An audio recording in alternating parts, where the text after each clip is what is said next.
ভাবুন তো, সেই তামিম ইকবাল যিনি ব্যাট হাতে এক দশকের বেশি সময় ধরে বাংলাদেশের সম্মান রক্ষা করেছেন, যিনি অধিনায়ক হিসেবে নেতৃত্ব দিয়েছেন শত চাপের মাঝেও, সেই তামিম যদি হঠাৎ করে হাজির হন বিসিবির সভাপতির প্রার্থী হিসাবে, হ্যাঁ, এটা কোনো গল্প কাহিনী নয়, এটা এমন এক খবর যেটা জানার পর পুরো ক্রিকেট পাড়া থমকে গেছে।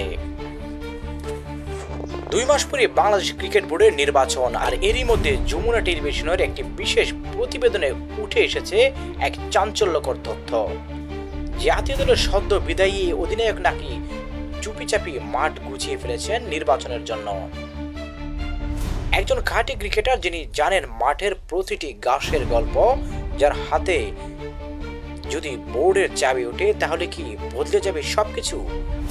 হোক না এবার বোর্ডে একজন মাঠের মানুষ, হোক না সিদ্ধান্তের কেন্দ্রে সেই কণ্ঠ যে মাঠে লড়েছে আর এখন লড়বে ক্রিকেটের ভবিষ্যতের জন্য।